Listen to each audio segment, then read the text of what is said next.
আমার বন্ধুগণ, একটু কান লাগায় সবাই মনোযোগ দিয়ে আমরা কথাগুলো শুনি। কিছু গুণ আমাদের মধ্যে থাকলে পরে আল্লাহ রাব্বুল আলামিন আমাদের হাতে খেলাফতি দিয়ে দিবেন, ক্ষমতা দিয়ে দিবেন। সেই গুণগুলো আমাদের অর্জন করতে হবে। আসুন কোরআনকে সামনে রেখে একজন মুমিনের জীবনে কি কি চারিত্রিক গুণ অর্জন হলে পরে সেই বান্দার জন্য দুনিয়াতেও কল্যাণ হবে, আখিরাতেও তার নাজাত হয়ে যাবে। মোটামুটি 15টা গুণ যদি কোনো বান্দার মধ্যে থেকে যায়, সেই বান্দার জান্নাতের মেহমান হয়ে যাবে। আমরা আস্তে আস্তে করে একটা একটা করে শুনবো, জোরে বলি ইনশাআল্লাহ। ইতিমধ্যে আমরা একটা শুনেছি, সেটা হলো সত্য কথা বলা। কি কথা বলা? সত্য কথা বলা।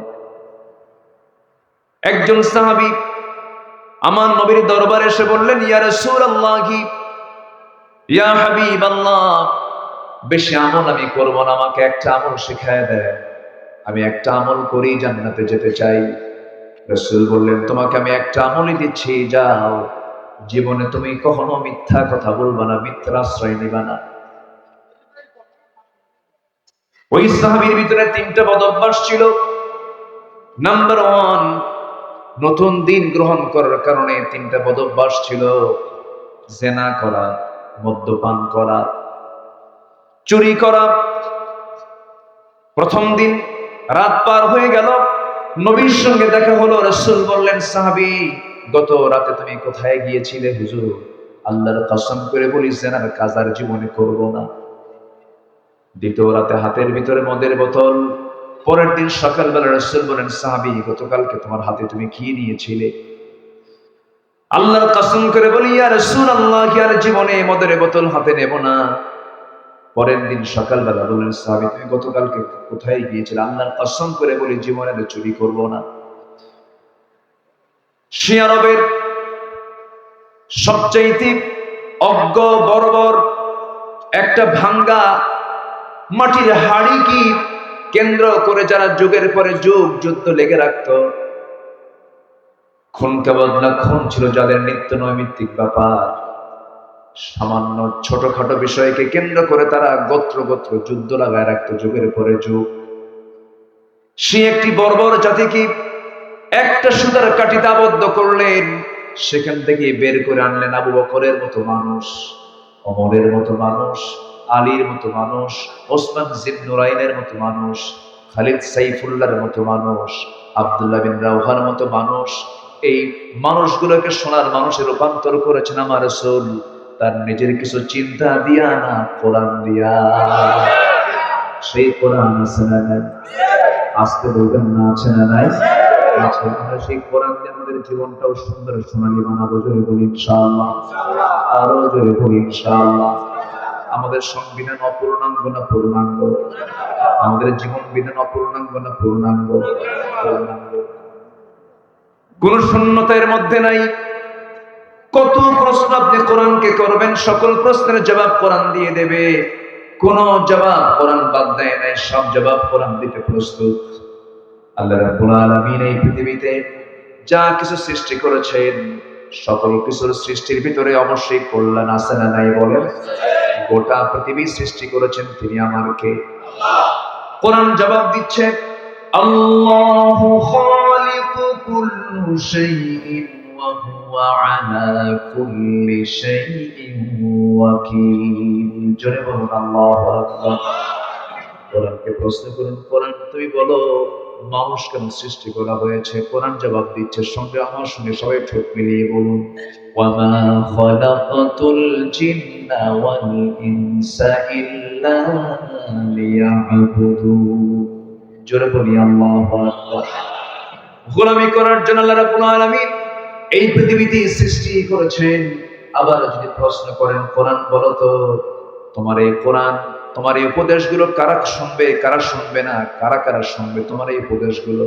কোরআন জবাব দিচ্ছে, সায়াযাক্কারু মান ইয়াখশা ওয়া ইয়াতাজান্নাবুহাল আশকাল্লাযী ইয়াসলান নারাল কুবরা সুম্মা লা ইয়ামুতু ফিহা ওয়া লা ইয়াহইয়া। জোরে বলুন আল্লাহু আকবার। কোরআন তো তারাই শুনবে যাদের ভিতরে ভয় আছে। কার? যাদের ভিতরে ভয় আছে কার? আল্লাহর ভয় যার আছে তারাই তো সেই বান্দাই তো কোরআন থেকে উপদেশ গ্রহণ করবে। আবার কোরআনকে প্রশ্ন করুন, কোরআন তুমি বলো তোমাকে ভয় করে চললে কি প্রতিদান পাওয়া যাবে? আল্লাহকে ভয় করলে তার প্রতিদান আছে না নাই বলে? আচ্ছা, আল্লাহ রাব্বুল আলামিন বলেন লাকিনিল্লাযীনা তাকাও রাব্বাহুম লাহুম জান্নাতুন তাজরি মিন তাহতিহাল আনহারু খালিদিনা ফিহা নুজুলাম মিন ইনদিল্লাহ ওয়া মা ইনদাল্লাহি খায়রুল লিল আবরার। জোরে বলুন আল্লাহু আকবার। সূরা আলে ইমরান 198 নম্বর আয়াত। যদি কোনো বান্দা আল্লাহকে ভয় করার মতো যদি ভয় করতে পারে, আল্লাহ রাব্বুল আলামিন তাকে এমন একটা জান্নাত দেবেন যে জান্নাত থেকে সে কখনো বের হবে না। ক্ষণস্থায়ী না চিরস্থায়ী? কিন্তু দুনিয়ার মানুষ অধিকাংশ পাগল হলো চিরস্থায়ী জীবনের জন্য না ক্ষণস্থায়ী জীবনের জন্য? ক্ষণস্থায়ী জীবনের জন্য কি পাগল? একই মায়ের সন্তান, একই পিতার সন্তান, ভাই বোন, বাপ মারা গেছে, মা মারা গেছে, বাবার সম্পত্তি ভাই বোনকে দিতে চায় না। এমন ভাই বুঝি ব্রাহ্মণ পাড়ায় নাই? এমন ভাই বুঝি কুমিল্লা জেলায় নাই? আছে কিনা? কম না বেশি? বেশি দিতে চায় না, সম্পর্ক নষ্ট করে ফেলে। বোনের সঙ্গে যদি সম্পর্ক রাখি সম্পত্তির জন্য হানা দেবে, কথা পর্যন্ত বলে না, সম্পর্ক ছিন্ন করে ফেলে। সামান্য 60-70 বছরের জিন্দেগির জন্য আপনি বোনের সঙ্গে সম্পর্ক ছিন্ন করলেন, সম্পত্তি দেবেন না মনে করে, দুটা বড় গুনাহ হয়ে গেল। লা ইয়াদখুলুল জান্নাতা কাতিউর রহিম। রাসূল বলেছেন সম্পর্ক ছিন্নকারী ব্যক্তি জাহান্নামী, জান্নাতের গন্ধ পাবে না।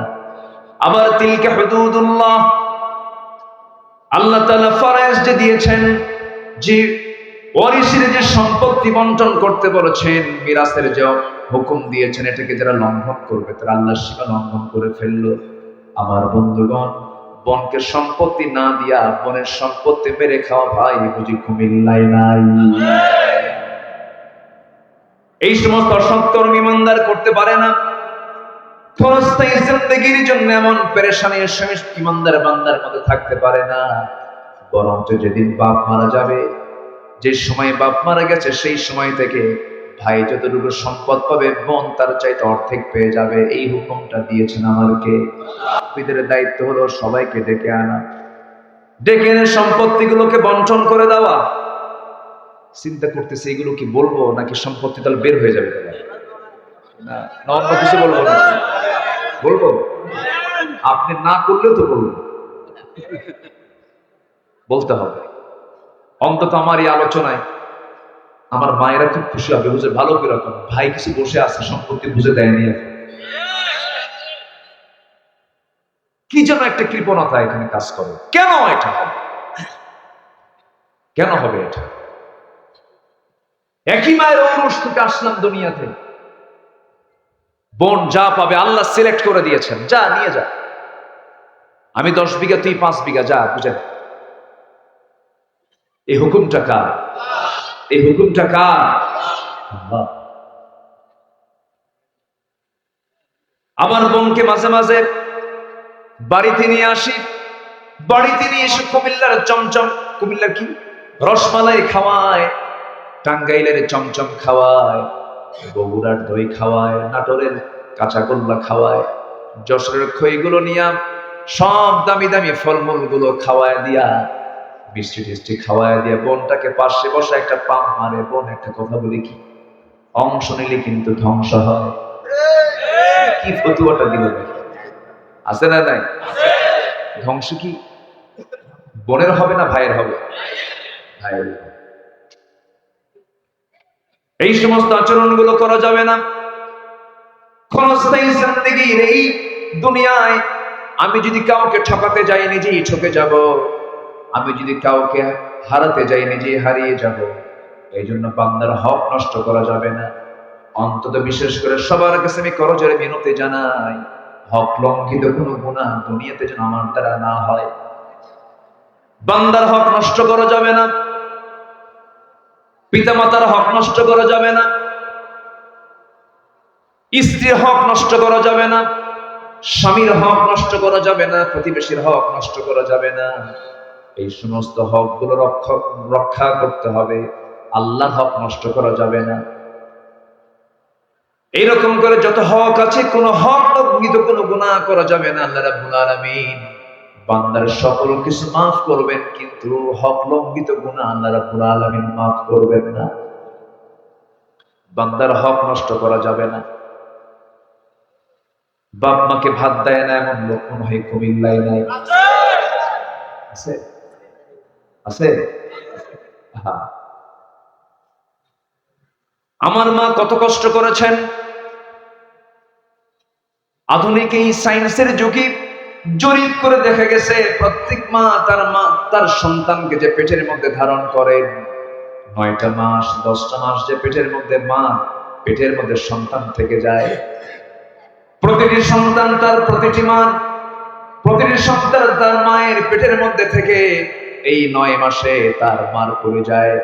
একবার নয়, দুবার নয়, 2টা পা দিয়ে তার মার কলেজার মধ্যে 4500 থেকে 5000 বার তার কলেজা আঘাত করে। মা ঘুমাতে পারেন না, মা আরাম পান না। একজন জীবিত মানুষ আরেকজন জীবিত মানুষকে পেটের মধ্যে তিনি বহন করেন। মাসের পর মাস চলে যায়, সন্ধ্যা হয়ে যায়, ভালো করে নামাজটাও পড়তে পারেন না।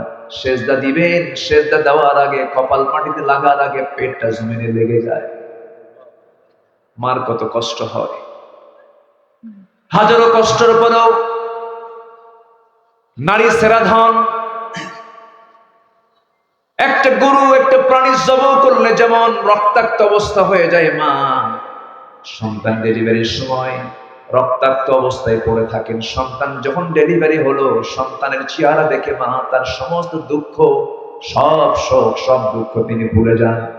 মার এই ভিতর থেকে সমস্ত দুঃখগুলো ভুলে দেন তিনি আমাকে। আল্লাহ তাআলা যখন ডেলিভারির যন্ত্রণা শুরু হয়ে যায়, 50+ ইউনিট, এই যে বিশাল বড় একটা আঘাত, বিশাল বড় একটা কষ্ট, এই যে কষ্ট মা সহ্য করেন। সাধারণ এরকম কষ্ট পৃথিবীর কোন মানুষ করতে গেলে সেন্সলেস হয়ে যাবে। এত কষ্ট, এত যন্ত্রণা যে মামার জন্য সহ্য করলেন, দুগ্ধপানের যন্ত্রণা সহ্য করলেন, ডেলিভারির যন্ত্রণা সহ্য করলেন, গর্ভধারণের যন্ত্রণা সহ্য করলেন। একজন ভুক্তভোগী মা ছাড়া এটাকে ভাষায় কেউ প্রকাশ করতে পারবে না, বোঝানো অসম্ভব। আমার বন্ধুগণ, সেই মার সঙ্গে নাফরমানি করে, বেয়াদবি করে এমন সন্তান মনে হয় আমার দেশে নাই। কেন থাকবে? থাকার তো কথা ছিল না। আগের যুগে, আমার দাদার যুগে শিক্ষার হার কম ছিল, কিন্তু বাপ মার সেবার হারটা বেশি ছিল। আজকে শিক্ষার হারও বাড়লো, শিক্ষিতের হারও বাড়লো, কিন্তু বাপ মার সেবার মানটা কমে গেছে, হারটা কমে গেছে। মূল কারণ হলো জাতিকে পরিকল্পিতভাবে নৈতিক শিক্ষা, দ্বীনি শিক্ষা, কোরআন শিক্ষা থেকে দূরে রাখা হয়েছে। আমি চ্যালেঞ্জ দিতে পারি, বাংলাদেশে গড়ে উঠেছে কিছু বৃদ্ধাশ্রম। শুধু বাংলাদেশ নয়, গোটা পৃথিবীর সকল বৃদ্ধাশ্রম আপনি সার্চ করে দেখুন, কোন বৃদ্ধাশ্রমে কোন আলেমের, কোন হাফেজের বাপ মাকে দেখতে পাবেন না। কারণ তারা শিক্ষা পেয়েছে কোরআন থেকে। বুড়ো বয়সে বাপ মার জন্য সন্তানের পক্ষ থেকে টাকা দরকার না সেবা দরকার? বলেন, টাকা দরকার না সেবা দরকার? দূরে থেকে না কাছে থেকে? কাজের মানুষ দিয়া না নিজের সন্তান দিয়া? সন্তান। এক সাহাবী জিহাদের ময়দানে যাবেন, নবীর কাছে এসে বলছেন, ইয়া রাসূলুল্লাহ, জিহাদের ডাক এসেছে, জিহাদে তো যাব হুজুর, সামানও রেডি করেছি, এই যে অস্ত্র নিয়েছি, ঘোড়া নিয়েছি, কিন্তু হুজুর একটা কথা বলবো, আমার মা বাড়িতে দারুণ মাজুর, অসুস্থ, বুড়া মানুষ, তার সেবা করার জন্য কেউ নাই। আমার রাসূল সোজা বলে দিলেন, যাও, জিহাদের ময়দানে তোমার যাওয়া লাগবে না, তুমি তোমার মার সেবা করো, এটাই তোমার জন্য জিহাদ হয়ে যাবে। কত বড় গুরুত্বপূর্ণ কথা। আজকে আমরা সামাজিক শিক্ষা পাই না, ভদ্রতা উঠে গেছে, স্নেহ শ্রদ্ধা উঠে গেছে। যদি একটা প্রশ্ন করি, আমার ভাই বলুন তো, ইউনিভার্সিটিতে ছাত্র শিক্ষককে পিটায় না শিক্ষক ছাত্রকে পিটায়? ছাত্র শিক্ষককে পিটায়, কয় স্যার সোজা হন। কি হন? সোজা হন। কেন হচ্ছে এগুলো? কি জন্য হচ্ছে এগুলো? এগুলোর জবাব একটাই জবাব, সেটা হলো জাতিকে শিক্ষা দেওয়া হচ্ছে, কিন্তু প্রকৃত শিক্ষা থেকে জাতি আজকে বঞ্চিত হয়ে আছে। আমরা উদাত্ত ভাষায়, উদাত্ত কণ্ঠে আমরা এই কথাই বলতে চাই, জানান দিতে চাই, প্রযুক্তির কল্যাণ, এখানে প্রযুক্তি আছে। আমরা জানাতে চাচ্ছি, বিশেষ করে শিক্ষার দায়িত্ব যারা পালন করছেন, জাতিকে যদি ভালো করতে চান, প্রত্যেকটা সিলেবাসে কোরআন শিক্ষা বাধ্যতামূলক করে দেন। কলেজে, ভার্সিটিতে, প্রত্যেকটা জায়গায় শিক্ষাঙ্গন বলতে যা বোঝায়, প্রত্যেক জায়গায় কোরআন নামক সিলেবাসের দরকার আছে না নাই? জাতি ফার্স্ট ক্লাস হয়ে যাবে। জাতি কি হয়ে যাবে? ফার্স্ট ক্লাস হয়ে যাবে। আমি কি শেষ করে দেব? না বলে যে দুই একজন ওঠেন কেন? মাহফিল কোরআনের ফুল বাগান যদি আপনার কাছে যদি কষ্টকর মনে হয়, তাহলে পৃথিবীর কোন বাগানে গিয়ে আপনি আরাম পাবেন? মসজিদ যদি আপনার কাছে প্রিয় না হয়, পৃথিবীর কোন জায়গা আপনার কাছে প্রিয় মনে হবে? কোরআন পড়ে যদি আপনি মজা না পান, পৃথিবীর কোন বইটা পড়ে আপনি মজা নেবেন? পৃথিবীর শ্রেষ্ঠ হৃদয়ের খোরাক যোগায় দেয় যে শিক্ষা, সেটা হলো কোরআন। দিলকে প্রশান্ত করার জায়গা হলো মসজিদ। পৃথিবীর শ্রেষ্ঠ জায়গা হলো কোরআনের মাহফিল। যতক্ষণ আছি এর পুরস্কার হলো আল্লাহ তাআলা আমার আমলনামায় সওয়াব ফেরেশতার মাধ্যমে লিখে দিবে, আর যা গুনাহ আছে গুনাহগুলো আল্লাহ পাক ঝরায় দেবে। তাহলে এমন বরকতময় জায়গা থেকে আমরা উঠবো কেন? আমরা আছি তো নাকি? জোরে বলি ইনশাআল্লাহ, আর জোরে বলি ইনশাআল্লাহ। সম্মানিত ভাইরা, তাহলে মোটামুটি আমরা আমাদের চরিত্রকে সুন্দর করার জন্য 15টা চারিত্রিক গুণ আমরা আজকে অর্জন করব, শেখার অর্জন করব। এই চারিত্রিক গুণ 15টা আমরা শিখবো এবং এটাকে মানার নিয়তে শিখবো। জোরে বলি ইনশাআল্লাহ। কিসের নিয়তে বলেন? মানার নিয়তে। 1 নম্বর হলো, আমরা যা বলবো হাসা না মিছা? হাসা না মিছা? মিথ্যা না সত্য? দোকানের নাম লিখেছে সততা ক্লথ স্টোর, কিন্তু যে কাস্টমারই যায় তারই মিথ্যা কথা শুনবে। দোকানের নাম কি? সততা ক্লথ স্টোর। নাম দিয়ে তো কাজ হবে না। নাম হলো ইমান আলী, কিন্তু নামাজ পড়ে। নাম হলো ফজর আলী, ঘুম থেকে উঠেও হলো 10টা। তাহলে ওর নাম কি? ফজরের নাম রাখা ঠিক হয়েছে? নাম হলো রমজান মিয়া, রমজান মাসে দুপুরবেলা ভাত খায়। নাম হলো খোকা মিয়া, বয়স হলো 80 বছর। নাম হলো বাদশা মিয়া, ভিক্ষা করে। কথা বলছেন? নাম হলো আতর আলী, পকেটে গাজার গন্ধ। আছে না? না। নাম দিয়ে কি করবেন? নাম দিয়ে জান্নাত পাওয়া যাবে না। নামের দিক থেকে আমার দেশে বহু নাস্তিকের নামও সুন্দর আছে। নাম হলো মুজাহিদুল ইসলাম, কিন্তু মুফাসসিল ইসলাম, আসাদুজ্জামান, আসাদ নূর, নামগুলো কি? হাসানুল হক না হাসানুল হক হয় না বাতিল? নামগুলো কি? সম্মানিত ভাইয়েরা, বিগত 16 বছর ওরা আলেমদের তালিকা করেছে, ওরা আল্লাহর প্রেমিকদের তালিকা করেছে। আমরা এই মাহফিল থেকে স্পষ্ট ভাষায় জানিয়ে দিতে চাই, যারা শাতিমে রাসূল, আল্লাহকে রাসূলকে নিয়ে যারা ব্যঙ্গ করেছে, কোরআন ইসলামকে নিয়ে যারা বাজে কথা বলেছে, ওদের তালিকা করা এখন সময়ের দাবি। রাজি আছেন কারা কারা? হাত উঁচু করে রাখেন মুসলমান।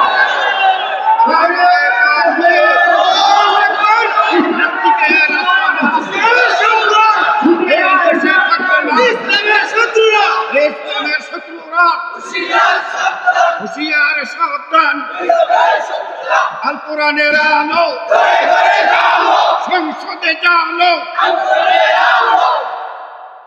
আমাকে গালি দাও আমি সহ্য করব, আমার মাকে গালি দাও, আমার বাপকে গালি দাও আমি সহ্য করব, আমার ভাইকে গালি দাও সহ্য করব, রাসূলকে নিয়ে কথা বলবি, ইসলামকে নিয়ে কথা বলবি, আমার আল্লাহর কিতাব কোরআন কিনে বাজে কথা বলবি, জিব্বা টেনে ছিড়ব আমরা। সম্মানিত ভাইয়েরা, সম্মানিত বন্ধুগণ, ইসলাম 3 অপরাধের শাস্তি চূড়ান্ত করেছে। নাম্বার 1, কতলুন নফস, যে একজন মানুষকে অন্যায় করে হত্যা করবে। হত্যার বদলা হলো কি? হত্যা। কার হুকুম? আসতে বলবেন না, কার হুকুম? এই সেই নতুন বাংলাদেশকে গড়ার জন্য সবচাইতে বড় অস্ত্র হলো সুন্দর চরিত্র আমরা গড়ব। জোরে বলি ইনশাআল্লাহ। সবচেয়ে বড় অস্ত্র কি বলেন? সুন্দর চরিত্র। মিথ্যা কথা বলা যাবে এক নম্বর। আল্লাহ রাব্বুল আলামিন বলেন, সত্য কথা বলবি তুমি, সত্যের ফলাফল হলো, আল্লাহ রাব্বুল আলামিন বলেন, ইউসলিহ লাকুম আ'মালাকুম ওয়া ইয়াগফির লাকুম যুনুবাকুম ওয়া মান ইউতি'ইল্লাহা ওয়া রাসূলাহু ফাকাদ ফাযা ফাওজান আযীমা। জোরে বলুন আল্লাহু আকবার। সত্যের ফলাফল হলো তোমার জীবনে অর্জিত যে সমস্ত আমলগুলো তুমি করেছো, যদি বদ আমল হয়ে যায়, আল্লাহ পাক এটাকে ইসলাহ করে দিবেন, সংশোধন করে দিবেন। ওয়া ইয়াগফির লাকুম যুনুবাকুম, এবং তোমার জীবনের একটা গুনাহ নয়, যত গুনাহ করেছো, যামবুন এক বচন, যুনুব বহু বচন, সমস্ত গুনাহগুলো আল্লাহ রাব্বুল আলামিন মাফ করে দিবেন। কি আমল করার জন্য বলে? সত্য কথা বলার জন্য। বলেন বলেন, কি কথা? সত্য কথা। সত্যের ফলাফল হলো জান্নাত। সত্যের ফলাফল হলো জান্নাত। সত্য কথা বলবো, আমি জান্নাত পেয়ে যাব। আমার বন্ধুগণ, আল্লাহ রাব্বুল আলামিন সত্যবাদিতার কথা বলে দিলেন। নাম্বার 2 হলো আমানতদারিতার কথা। আল্লাহ রাব্বুল আলামিন বহু জায়গায় বলেছেন। আল্লাহ রাব্বুল আলামিন সূরা নিসার 58 নম্বর আয়াতে বলছেন, ইন্নাল্লাহা ইয়া'মুরুকুম আন তু'আদ্দুল আমানাতি ইলা আহলিহা ওয়া ইযা হাকামতুম বাইনান নাসি আন তাহকুমু বিল আদল ইন্নাল্লাহা নি'ম্মা ইয়া'iদুকুম বিহি। জোরে বলুন আল্লাহু আকবার। আল্লাহ রাব্বুল আলামিন বলছেন, আমানতকে তোমরা রক্ষা করো। লা ঈমানা লিমান লা আমানাতা লাহ, তার ঈমান নাই যার আমানতদারিতা নাই। ঈমানদারের জীবনে যতগুলো গুণ থাকা দরকার, এর মধ্যে অন্যতম গুণ হলো সে আমানতদার হবে, ওয়াদা রক্ষাকারী হবে। আল্লাহ সুন্দর করে সূরা মুমিনুনের শুরুতে বলছেন, ওয়াল্লাযীনা হুম লিআমানাতিহিম ওয়া আহদিহিম রাউন والذين هم على صلواتهم يحافظون أولئك هم الوارثون الذين يرثون الفردوس هم فيها خالدون জোরে বলুন আল্লাহু আকবার। ওই সমস্ত বান্দার জন্য জান্নাতুল ফিরদাউস, যারা আমানত ঠিক রাখবে, যারা ওয়াদা ঠিক রাখবে, যারা নামাজে যত্নশীল হবে, তারাই জান্নাতুল ফিরদাউসের ওয়ারিস হয়ে যাবে। এই জন্য আমানত ঠিক রাখার দরকার আছে না নাই? আসতে বলবেন না, আছে না নাই? আমানত আছে যার, আমানত রক্ষা আছে যার, ঈমানও আছে তার। ওয়াদা ভঙ্গকারী হওয়া যাবে না,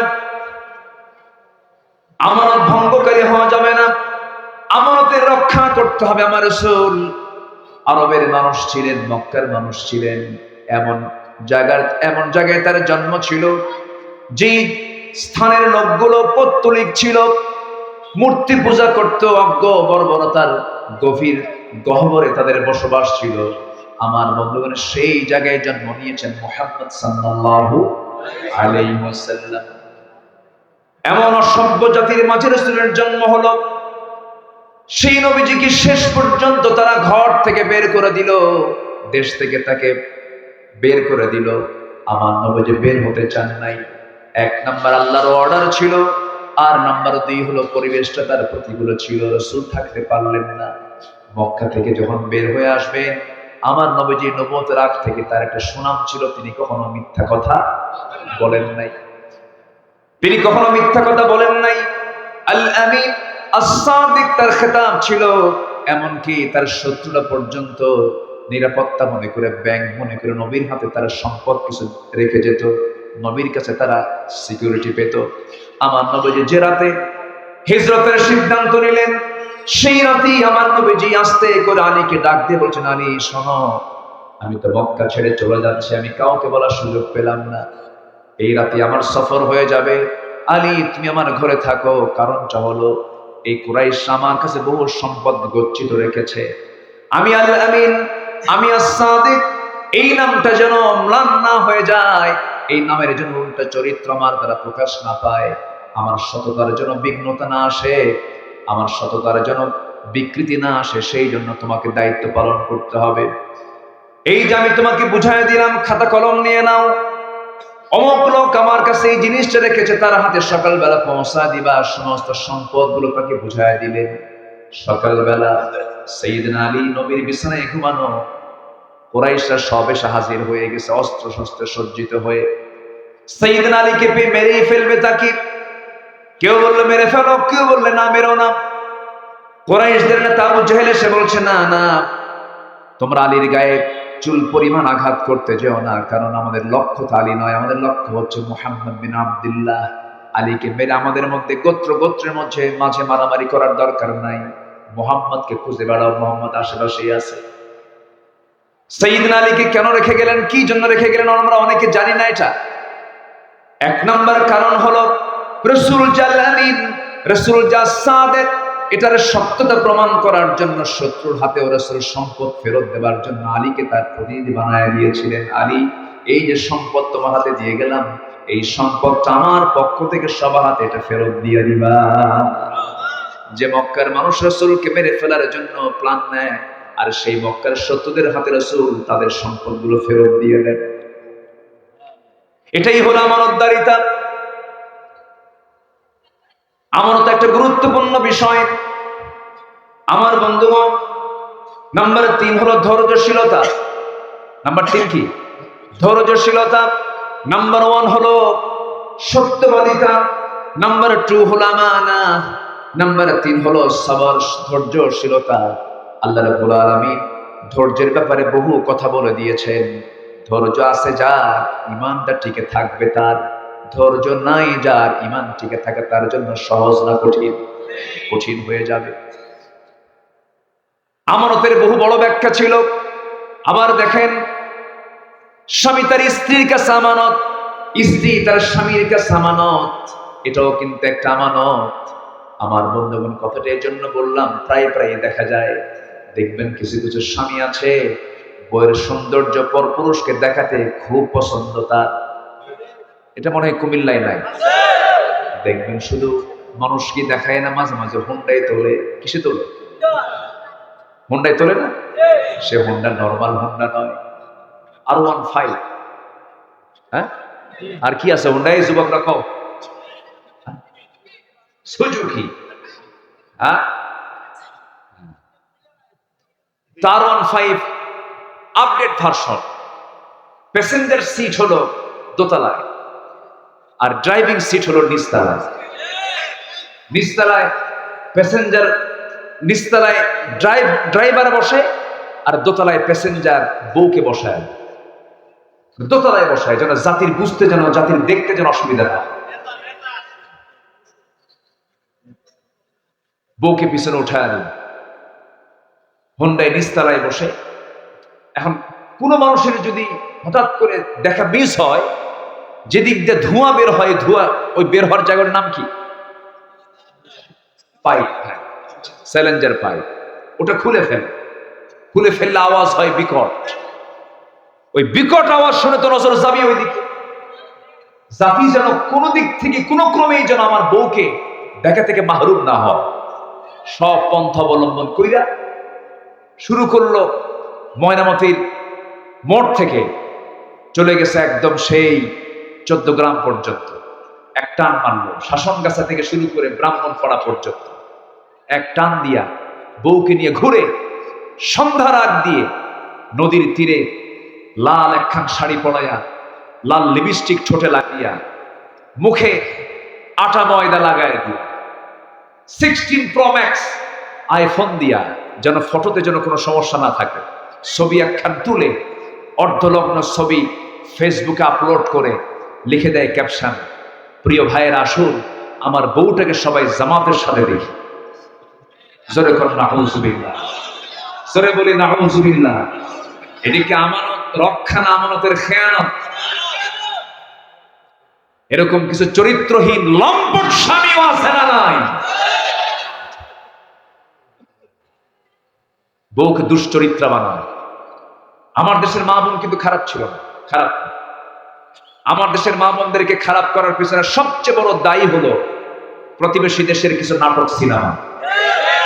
ওদের পোশাক, ওদের কৃষ্টি কালচার গুলো নাটকের মধ্যে ঢুকিয়ে দিয়ে এই দেশের নারীদেরকে ঘর থেকে তারা বের করে দিয়েছে।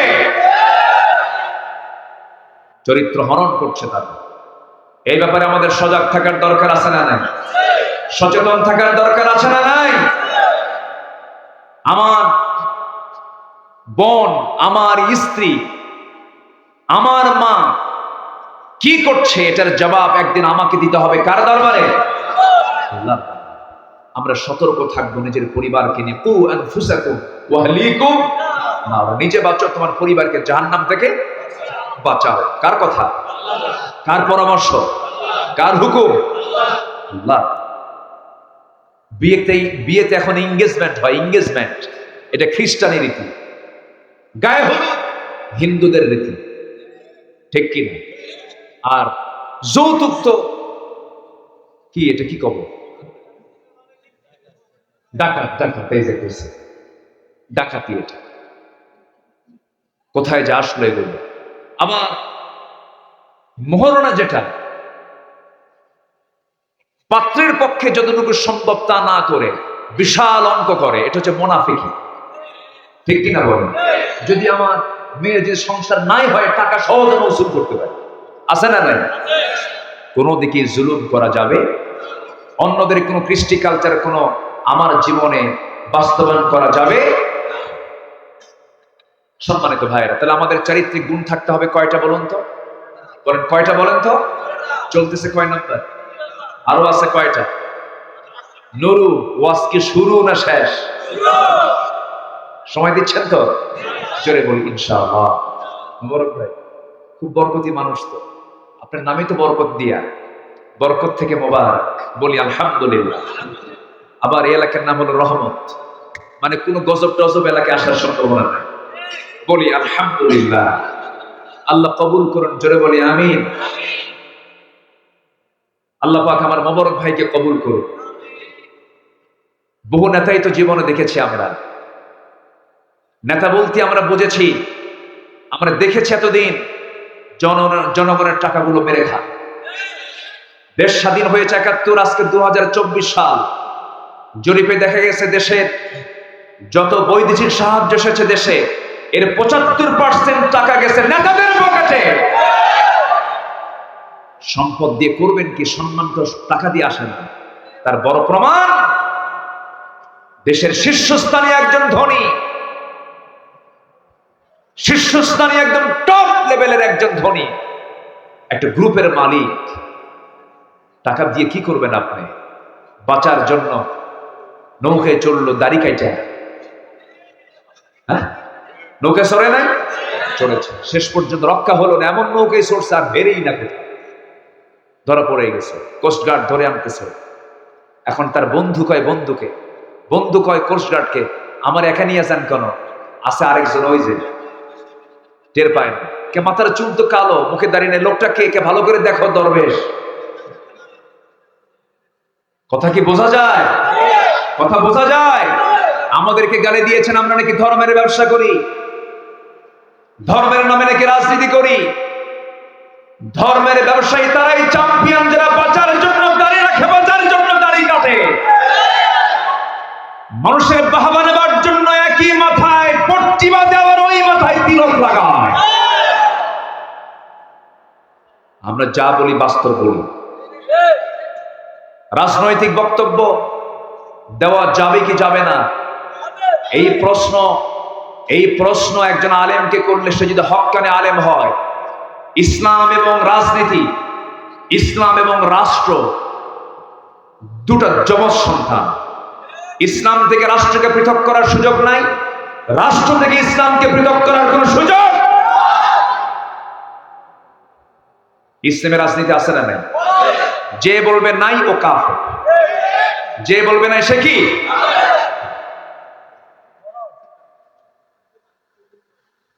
সম্মানিত ভাই, সম্মানিত বন্ধুগণ, যে যে দল করেন কোনো সমস্যা নাই। আমরা আমাদের প্ল্যাটফর্ম থেকে, কোরআনের প্ল্যাটফর্ম থেকে কোরআনকে সামনে রেখে বলছি, কিয়ামতের দিন অসহায় হয়ে যাবে যদি কোরআনের দল না চলে। আল্লাহর কসম করে বলি, কিয়ামতের দিন ইসলামের অনুকূলে, কোরআনের পক্ষে যদি আপনি কাজ না করেন, এই কোরআন আপনার বিপক্ষে রায় দিয়ে জাহান্নামে নিশ্চিত করবে। আল কোরআন হুজ্জাতুল লাকা আও আলাইকা, সহিহ হাদিস এটা। এখানে আলেম ওলামা বসে আছেন। কোরআন তোমার পক্ষে যাবে অথবা বিপক্ষে যাবে। এই দেশে কোরআনের দল আছে না নাই? আসতে বলবেন না, আছে না নাই? আবার কোরআন বিরোধী দলও আছে না নাই? আসতে কয়, আছে না নাই? আমরা কিসের দল করব? বলেন কিসের দল? আরো জোরে কিসের দল? যে দলের সাথে কোরআনের সম্পর্ক নাই, যে দলের এজেন্ডা ইসলাম কায়েম নয়, যে দল আল্লাহর আইন কায়েম করতে চায় না, আল্লাহর দ্বীন কায়েম করতে চায় না, সেই দলই হলো মুনাফিকের দল, মুনাফিকের দল, মুনাফিকের দল।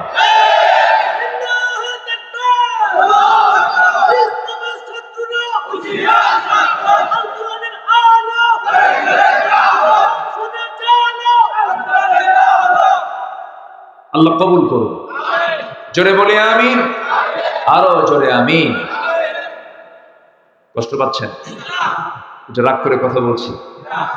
হ্যাঁ, সন্তান যদি ওষুধ না খায়, মা বলে বাবা ওষুধ খা, খা বাবা খা, তাও খায় না। জ্বর 100 পার হয়ে যাচ্ছে তাপমাত্রা, তাও খায় না।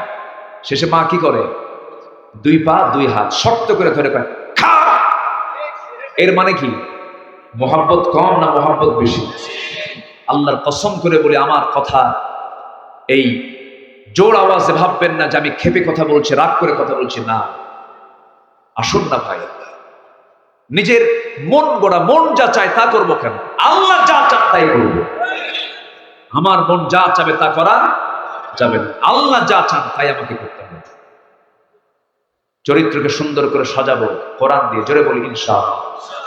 নাম্বার 1 সত্যবাদিতা, নাম্বার 2 আমানতদারিতা, নাম্বার 3 ধৈর্যশীলতা।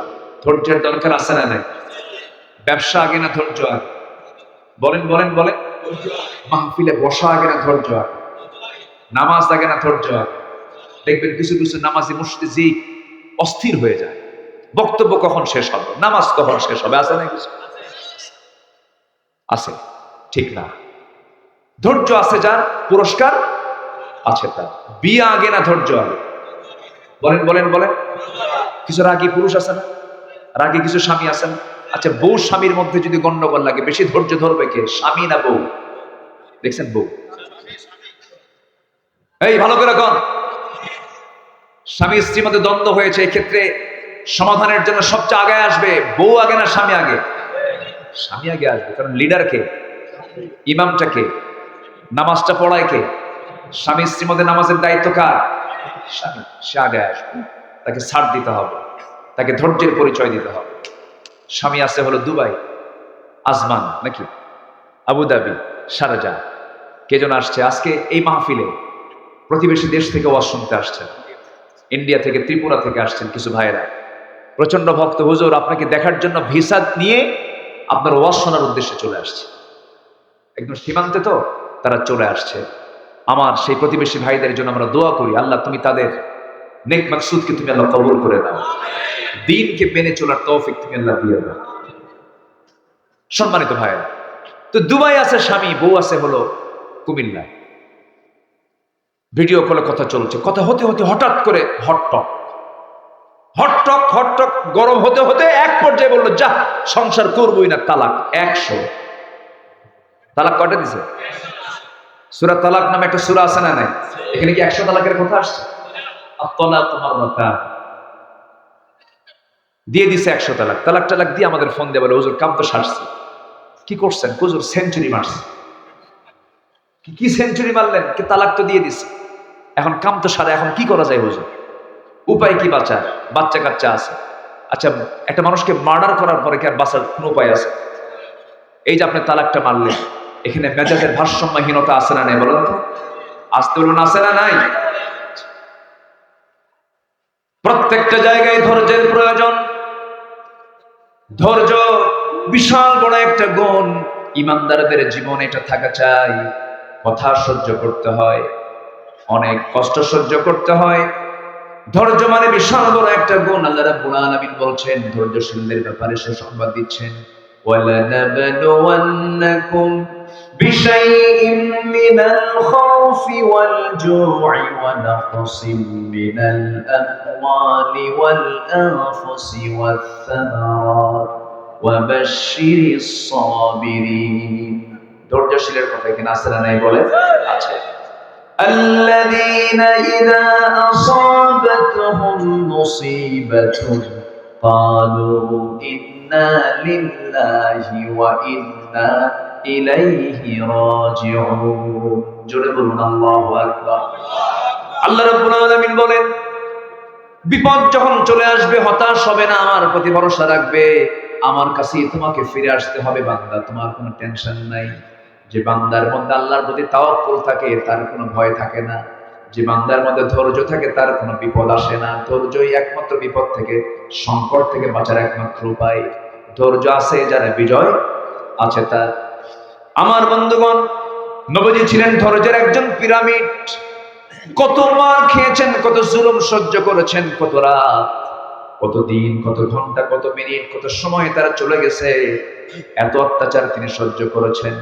এই যে জেলখানার কথাগুলো আমরা শুনি, বিশ্বনবীর যে জেলখানা ছিল, পৃথিবীর কোন কয়েদি এমন জেলখানায় কোনোদিন যেতে পারে নাই। আমার নবীর জেলখানা ছিল এমন জেলখানা, 3.5 বছর তিনি জেলখানার মধ্যে ছিলেন। এমন বয়কট, খাদ্য নাই, পানি নাই, কিচ্ছু নাই। সাহাবায়ে কেরাম খাবারগুলো না পেয়ে বাবলা গাছের কাটা যুক্ত ছালগুলো টান মেরে পেরে মুখে যখন চাবাতে নিয়ে যখন খেতে নিয়েছেন, বাবলা গাছের কাটা ঠোঁটের মধ্যে ঢুকে গেছে, ফিনকি দিয়ে রক্ত বের হয়ে গেছে, খাওয়া বন্ধ হয়ে গেছে।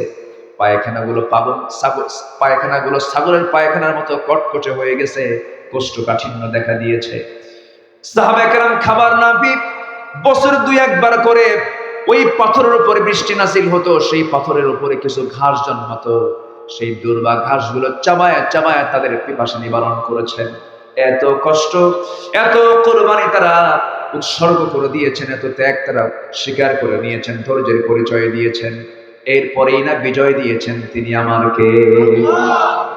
তায়েফে দাওয়াত দিতে গেছেন, মার খেয়েছেন। মার খাওয়ার পরেও তাকে বলা হয়েছে, জিবরিল আমিন বলেছেন, ইয়া রাসূলুল্লাহ, আমি আপনার কাছে আল্লাহর পক্ষ থেকে এসেছি, আজকে আপনি যা বলবেন তাই হবে। আপনার এই রক্তের দৃশ্য দেখে ফেরেশতা কুলস্থির হয়ে গেছে, আপনি যা বলবেন তাই হবে। রাসূল বলছেন, ভাই জিবরাইল, আমাকে এই তায়েফবাসী আমাকে যে মেরেছে, আমার বিশ্বাস না বুঝে না চিনে মেরেছে, ওরা আমাকে বুঝতে পারে নাই। আমার প্রতি যে বেয়াদবি করেছে আমি ওদেরকে বিনা শর্তে মাফ করে দিলাম। আমার নবীজি মার খেলেন, মক্কায় মার খেলেন, কিন্তু মক্কার 13টা বছর মার খেলেও মদিনায় গিয়ে মার খেয়েছেন না মার দিয়েছেন? মার খাওয়া সুন্নত, মার দেওয়াও সুন্নত। মক্কায় টিকতে পারলেন না, মদিনার দিকে চলে আসলেন। মদিনায় তিনি আরামে থাকতে পারলেন না। 10টা বছর যদি একটু জরিপ করে দেখেন, একটু আমার নবীর 10 বছরের যে মাদানী জিন্দেগির যে ইতিহাসটাকে যদি আপনি একটু গভীরে নিয়ে নেন, আমার নবীজির ঘুম পাড়ার সময় ছিল না। আমার নবীজি এই 10 বছরে গড়ে 8 থেকে 9টা যুদ্ধ করেছেন। 8 থেকে 9টা যুদ্ধ যদি একটা রাষ্ট্র যদি করে বছরে 8 থেকে 9টা যুদ্ধ, সে দেশের অর্থনীতি কেমন হতে পারে? সাহাবায়ে কেরাম খাবার পান নাই, সাহাবায়ে কেরাম ভালো করে ঘুমাতে পারেন নাই, সাহাবায়ে কেরামদের মধ্যে কোনো আরাম বলতে কোনো শব্দ ছিল না। বদর চলে আসলো 1 বছর যেতে না যেতেই, আবার 1 বছর যেতে না যেতে উহুদ চলে আসলো। আমার নবীজি কেবল মদিনায় এসেছেন, ছোট্ট নগর রাষ্ট্র গড়ে তুলেছেন। মদিনা নামক একটা ছোট্ট নগর রাষ্ট্র তিনি গড়ে তুললেন। মক্কার সেই কুরাইশরা মুনাফিকদের সঙ্গে যোগ সাজশ করলো, ইহুদিদের সঙ্গে যোগ সাজশ করলো। নবীজির ছোট্ট রাষ্ট্রকে কেমনে উৎখাত করে দেওয়া যায়, দ্বীন ইসলামকে কেমনে নির্মূল করে দেওয়া যায়, সেই লক্ষ্যে তারা করলো কি, লোহিত সাগরের পাশ দেখে সে হাজার সৈন্য নিয়া আবু জেহেল তার সমস্ত বাহিনীকে অস্ত্র শস্ত্র সজ্জিত করে মক্কা মদিনা থেকে প্রায় 80 মাইল দূরে বদর নামক প্রান্তরে তারা হাজির হয়ে গেল। নবীর কাছে সংবাদ চলে এলো, খাবার নাই, প্রয়োজনীয় নিত্য প্রয়োজনীয় জিনিসই সাহাবীদের কাছে নাই, অস্ত্র থাকবে কখন? আমার নবীর কানে যখন সংবাদ চলে গেল, আমার রাসূল সাহাবায়ে কেরামকে ডাক দিয়ে বললেন, সাহাবীরা, আবু জেহেল তো চলে আসছে আমাদেরকে নিশ্চিহ্ন করার জন্য, বদর প্রান্তরে তারা হাজির হয়ে গেছে। সাহাবীরা বলছেন, ইয়া রাসূলুল্লাহ, আপনি যা বলবেন তাই হয়ে যাবে, আপনি যে হুকুমটা দিবেন তাই আমরা ফলো করব। আমার নবীজি বলছেন, সাহাবীরা যুদ্ধের প্রস্তুতি নিয়ে নাও। আমার নবীজি মোটে সাহাবায়ে কেরামদের মধ্যে থেকে গুনে গুনে 313 জনকে প্রস্তুত করে ফেললেন। কারো হাতে অস্ত্র নাই, খেজুর গাছের ডাল হাতের মধ্যে দিয়ে দিলেন। এর মধ্যে মদিনার আফরার 2টা ছেলে, মাস এবং মুয়াজ, ছোট্ট 2টা বাচ্চা নবীর কাছে এসে বলছেন, ইয়া রাসূলুল্লাহ, শুনতে পেলাম বদর যুদ্ধের নাকি ডাক চলে আসছে, যদি আপনি অনুমতি দিতেন আমরা 2 জনে যুদ্ধে চলে যেতাম। রাসূল বললেন, না, ফিটনেস নাই, ছোট্ট মানুষ, পারমিশন দেওয়া যাবে না। 11 বছরের 13 বছরের ছোট্ট বাচ্চা। বড়জন বলে, ইয়া রাসূলুল্লাহ, কি আমার ছোটজনকে আপনি যদি নাও দেন পারমিশন, অন্তত আপনি আমাকে দিয়ে দেন। ছোটজন বলছে, ইয়া রাসূলুল্লাহ, ও বয়সে, ও আমার চাইতে বয়সে বড় হলেও কি হবে, ওর গায়ে শক্তি আমার চাইতে কম, আপনি আমাকে অনুমতি দিয়ে দেন। রাসূল মুস্কি হাসি মারলেন, এরপরে বলছেন, ঠিক আছে, দেখি শক্তি কার বেশি। দুজনকে লাগায়া দিলেন, কুস্তি লাগায়া দিলেন। দুজন কুস্তি লড়াই শুরু করে দিল। বড়জন ছোটজনকে নিচে ফেলে দিয়েছে। ছোটজন বড় ভাইয়ের কানের মধ্যে মুখ ঢুকায় বলছে, ভাই, একা একা যুদ্ধে যাবে কেমনে, একসঙ্গে খাই ঘুমাই খেলাধুলা করি, আমাকে কি যুদ্ধে যাওয়ার সুযোগ দিবা না? গায়ের শক্তি একটু কমায় দাও, তোমার বুকের উপর অন্তত একটাবার বুঝাই দিই, শক্তির দিক থেকে আমিও কম নই। আমার নবীজি টের পেলেন, নবীজির চোখে পানি জমা হয়ে গেল। নবীজি দুজনকে বগলের নিচে বগলের নিচে তাদেরকে নিয়ে আকাশের দিকে তাকিয়ে বলছেন, আকাশের মালিক আল্লাহ, এদের গায়ে কোনো জোর নাই, কিন্তু ইমানের জোর আছে, আমি এদেরকে পারমিশন দিয়ে দিলাম। মুসলমানদের বিজয় এসেছে অস্ত্র দিয়া, সংখ্যা দিয়া না, ইমান দিয়া। ইমান মানে হলো চরিত্র দিয়া। কি দিয়া বলেন? চরিত্র দিয়া। চারিত্রিক বিজয় যদি আমরা অর্জন করতে পারি, চারিত্রিক বিজয় যদি চলে আসে, চারিত্রিক গুণ যদি চলে আসে, সব চলে আসবে। আমার নবীজি যুদ্ধের ময়দানের দিকে রওনা দিলেন, সাহাবায়ে কেরামদের সঙ্গে রওনা করে বদর নামক প্রান্তরে গিয়ে পৌঁছলেন। আল্লাহ পাক আমাকে নিজের চোখে দেখিয়েছেন, বদর প্রান্তরে বিশাল বালুর পাহাড়, সেই বালুর পাহাড়ের পাদদেশ দিয়ে সাহাবায়ে কেরাম যখন হাঁটতেছিলেন, সাহাবীরা বলছেন, ইয়া রাসূলুল্লাহ, এই বালুর ভিতরে পা গুলো ডেবে ডেবে যাচ্ছে, আমরা হাঁটতে পারছি না, বড় কষ্ট হয়ে যাচ্ছে, আপনি একটু আল্লাহর দরবারে দোয়া করুন। আমার রাসূল দোয়া করছেন, ওয়ালাকাদ নাসারাকুমুল্লাহু বিবাদরিন ওয়া আনতুম আদিল্লাহ, আল্লাহ রাব্বুল আলামিন বদর প্রান্তরে সাহায্য করেছেন, তোমাদের উপরে সাহায্য নাযিল করেছেন, তোমরা অসহায় ছিলে, হাজার হাজার ফেরেশতাদের সাহায্য করেছেন আল্লাহ তাআলা। আমার নবীজি দোয়া করলেন, আকাশে খণ্ড মেঘ জমা হলো, বৃষ্টি নাযিল হলো। বালুতে বৃষ্টি পড়লে পরে বালুটা নরম হয় না, শক্ত হয়। শক্ত হয়ে গেল। কাফেরদের জায়গা ছিল আঠাল মাটি, পিছলা হয়ে গেল। প্রাকৃতিকভাবে আল্লাহ তাআলা মুসলমানদের ফেভারে নিয়ে আসলেন, মুসলমানদের পক্ষে সুন্দর পরিবেশ তৈরি হয়ে গেল। যুদ্ধ শুরু হয়ে গেল। সেই যুদ্ধের ময়দানে এমনও দৃশ্য দেখা গেল, আমার রাসূল তেজুদ্দীপ্ত একটা বক্তৃতা দিলেন। সাহাবায়ে কেরামকে লক্ষ্য করে বলছেন, সাহাবীরা শোনো, আজকের যুদ্ধের ময়দান কিন্তু বাপ বেটার যুদ্ধের ময়দান। আজকের যুদ্ধের ময়দানে গেলে পরে কেউ কারো ভাইকে দেখবে, কেউ কারো চাচাকে দেখবে, কেউ কারো বাপকে দেখবে, আত্মীয়কে দেখবে, তোমরা যুদ্ধ করতে পারবে কিনা বলো। সাহাবায়ে কেরাম বললেন, ইয়া রাসূলুল্লাহ, আপনার জন্য যুদ্ধ এসেছে, আল্লাহর জন্য যুদ্ধ এসেছে, আমরা আল্লাহর জন্য আল্লাহর পথে যুদ্ধ করব। জোরে বলি আল্লাহু আকবার। সেই যুদ্ধের ময়দানে একজন সাহাবী উবাইদ ইবনুল জাররাহ রাদিয়াল্লাহু তাআলা আনহু দূর থেকে লক্ষ্য করে দেখেন নিজের জন্মদানকারী বাপ তরবারি নিয়ে আগায় আসতেছে। বাপকে দেখে তিনি তরবারি গোটা নিয়ে তিনি পিছন দিকে হটে আসলেন। পরক্ষণে মনে করলেন আমার জন্মদানকারী পিতা হতে পারে, কিন্তু সে তো আমার নবীর দুশমন, আল্লাহর দুশমন। আমি যদি আজকে তাকে ছেড়ে দেই, বাপ মনে করে মুনাফিকের কাতারে দাঁড় হতে হবে। সঙ্গে সঙ্গে করলেন কি, তরবারি আবার কোষমুক্ত করলেন, সামনের দিকে আল্লাহু আকবার বলে আগায় গেলেন। বাপকে বাপ না মনে করে, শিরকের প্রতীক মনে করে গর্দান বরাবর তরবারি হাঁকায় দিলেন, মস্তক ছিটকে পড়ে গেল। সাহাবায়ে কেরাম এই দৃশ্য দেখলেন, আল্লাহু আকবার বলে আওয়াজ করলেন। শেষ পর্যন্ত মুসলমানদের বিজয় হয়ে গেছে। আমার নবীজি সাহাবায়ে কেরামকে নিয়ে আলোচনা করছেন, এমন সময় রাসূল বলছেন, আমার ওবাইদা কোথায়? হুজুর, ওবাইদার বাপ আজকে যুদ্ধে মারা গেছে। কে মানলা তোমরা? কে তার বাপকে আঘাত করেছে? হুজুর, ওবাইদার বাপকে আঘাত করার জন্য আমরা কেউ আগায় যাই না, ওবাইদা নিজেই তার বাপকে দুনিয়া থেকে বিদায় করে দিয়েছে। আমার নবীজি দুই হাত আগায় ওবাইদাকে ডাক দিয়ে বলছেন, ওবাইদা আমার বুকের ভিতরে চলে আসো। বুকের মধ্যে আলিঙ্গন করে নিয়ে বলছো, ওবাইদা আজকে তুমি যে স্যাক্রিফাইস করেছো, আজকে তুমি যে প্রমাণ দেখিয়েছো, আল্লাহর 8টা জান্নাত তোমার জন্য ওয়াজিব হয়ে গেছে। বদরের প্রান্তরে ওই ছোট্ট দুইটা বাচ্চা প্রথম কাতারে দাঁড় হয়ে গেছে, প্রথম লাইনে দাঁড়ানো। দাঁড়ায় বলতেছে, সাহাবায়ে কেরামকে লক্ষ্য করে বলছে, চাচারা শোনো, আমাদেরকে দেখিয়ে দাও আবু জেহেলটাকে। একজন সাহাবী বলছে, আবু জেহেল দিয়ে কি করবা? আবু জেহেল আমরা শুনেছি রাসূলকে নাকি সবচেয়ে বেশি কষ্ট দিয়েছে, এই জন্য আমরা তাকে মারার জন্য আসছি। আল্লাহু আকবার বলে। নবীর মুহাব্বত আছে না নাই? নবীর মুহাব্বতের দরকার আছে না নাই? নবীর মুহাব্বত ছাড়া কোনো উপায় আছে নাকি? নবীর প্রতি মুহাব্বত ছাড়া কোনো বাঁচার উপায় আছে নাকি? বাঁচার উপায় নাই। সঙ্গে সঙ্গে একজন সাহাবী বলে ফেলেন, ও ছোট্ট দুইটা বাচ্চা, ওই যে দেখা যায় উটের পিঠে বসে আছে, দুই দিকে পা ছেড়ে দিয়া, ওটাই হলো কাফেরদের লিডার, কুরাইশদের লিডার, সে বসে আছে। বলতে যেতে দেরি হলো না, সিংহের মতো গর্জন দিয়া বাজ পাখির মতো উড়ন্ত হয়ে দৌড় মারছে। চতুর্দিক থেকে কুরাইশ সৈন্যরা তাকে পাহারা দিচ্ছে। দুই দিকে দুই ভাই দাঁড়ায় গেছে, ছোট্ট তরবারি নিয়ে, আর টের পায় নাই এটা কোন গ্রুপের সদস্য। দুই দিক থেকে দুইজন সজোরে আঘাত করেছে, তার পায়ে গিয়ে আঘাতটা লেগেছে, পিঠ থেকে সে পড়ে গেছে। আবু জেহেল ওই যে ধরাশয়ী হয়ে জমিনে পড়ে গেছে। আবু জেহেল কোমর সোজা করে আর কোনোদিন দাঁড়াতে পারে নাই।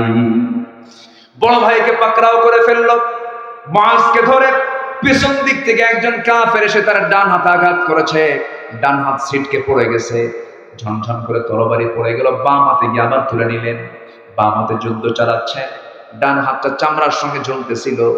যুদ্ধ করতে তরবারি চালাতে ডিস্টার্ব হচ্ছে মনে করে ডান হাতটা, জ্বলন্ত হাতটা বাম পায়ের নিচে রেখে জোরে একটা টান মারলেন, হাত ছিটকে পড়ে গেছে। বাম হাতে যুদ্ধ চালালেন, বাম হাতও পেটে ফেলে দিল আঘাত করে, বাম হাতও ছিটকে পড়ে গেল। তরবারি নাই, যুদ্ধ করবেন কেমনে? ইতিমের মতো সামনে দাঁড়ায় আছেন, একজন কাফের এসে গর্দান বরাবর হাঁকায় দিয়েছে, মস্তকটা ছিটকে পড়ে গেছে। মুআজ দুনিয়া থেকে বিদায় নিয়ে গোটা দুনিয়াবাসীকে বুঝায় দিলেন, আল্লাহর জমিনে দিন কায়েমের জন্য এমন করে আল্লাহর পথে জীবন দিতে হয়। জোরে বলি সুবহানাল্লাহ। আমার ভাইরা, আমার বন্ধুগণ, সেই জন্য আসো আমরা সততা নিয়ে চলবো, আমানতদারিতা নিয়ে চলবো, ধৈর্যশীলতার পরিচয় দেব আমরা। নাম্বার 4 হলো তাওয়াক্কুল করব কার উপরে? আস্থা রাখবেন না কার উপরে? ইমানের সবচেয়ে বড় বড় ভরসার জায়গা কে? ইমানদারের সবচেয়ে বড় ভরসার জায়গা কে? আল্লাহ। আল্লাহ রাব্বুল আলামিন বলছেন, ওয়া মান ইয়াতাওয়াক্কাল আলাল্লাহ ফাহুয়া হাসবুহ। আরেক জায়গায় বলছেন, ফাইদা আযামতা ফাতাওয়াক্কাল আলাল্লাহ ইন্নাল্লাহা ইউহিব্বুল মুতাওয়াক্কিলিন। জোরে বলুন আল্লাহু আকবার। নাম্বার 5 হলো ইখলাস। ইখলাস ঠিক রাখতে হবে, নিষ্ঠাবান হতে হবে। ওয়ামা উমিরু ইল্লা লিয়া'বুদুল্লাহা মুখলিসিনা লাহুদ-দ্বীন। নাম্বার 6 হলো আদালত ঠিক রাখতে হবে, আদালত কায়েম করতে হবে, ন্যায় বিচার বুঝতে হবে, আদালত এটা থাকতে হবে। আল্লাহ বলছেন, ইয়া আইয়ুহাল্লাযীনা আমানু কুনু কাওয়ামিনা লিল্লাহি শুহাদাআ বিল কিসত। জোরে বলুন আল্লাহু আকবার। নাম্বার 7 হলো তওবা করতে হবে, ক্ষমা চাইতে হবে কার কাছে? আসতে বলবেন না, কার কাছে? আল্লাহর কাছে। ওয়াল্লাযীনা ইযা ফাআলু ফাহিশাতান আও যালামু আনফুসাহুম যাকারুল্লাহ ফাস্তাগফারু লিযুনুবিহিম। জোরে বলুন আল্লাহু আকবার। নাম্বার 8 হলো দয়া, সহানুভূতিশীল হতে হবে, রহমত থাকতে হবে, দয়ালু হতে হবে, সহানুভূতি থাকতে হবে। আমি যদি কাউকে দয়া দেখাই, ইরহাম তুরহাম, দয়া দেখাবো, আমাকে দয়া দেখাবেন কে? আস্তে কে দয়া দেখাবেন? আল্লাহ রাব্বুল আলামিন বলেন, খুযিল আফওয়া ওয়া আমর বিল উরফি ওয়া আরিদ আনিল জাহিলিন। জোরে বলুন আল্লাহু আকবার। নাম্বার 9 হলো নম্র হতে হবে, তাওয়াদু হতে হবে। মান তাওয়াদা ফাকাদ রাফাহুল্লাহ। যে ব্যক্তি নম্র হয় আল্লাহ তার মর্যাদা বাড়ায় দেন। জোরে বলুন সুবহানাল্লাহ। ওয়া ইবাদুর রাহমানিল্লাযীনা ইয়ামশুন আলাল আরদি হাওনা ওয়া ইযা খাতাবাহুমুল জাহিলুনা ক্বালু সালামা। জোরে বলুন আল্লাহু আকবার। নাম্বার 10 হলো কৃতজ্ঞ হতে হবে। কৃতজ্ঞতা দেখাতে হবে কার? লাইন শাকারতুম লাযীদান্নাকুম ওয়া লাইন কাফারতুম ইন্না আযাবী লাশাদীদ। নাম্বার 11 হলো সাহসিকতা থাকতে হবে। সবচেয়ে আমার নবী কি ভীরু ছিলেন না সাহসী ছিলেন? ভীরু ছিলেন না সাহসী ছিলেন? মুসলমান কি পিঠ দেখায় না বুক দেখায়? আস্তে করবেন। মুসলমান পিঠ দেখায় না বুক দেখায়? 5 আগস্ট পর্যন্ত আমার দেশের ছাত্ররা, আমাদের সন্তানরা পিঠ দেখিয়েছে না বুক দেখিয়েছে? বিজয় দিয়েছেন কে? বিজয় দিয়েছেন কে?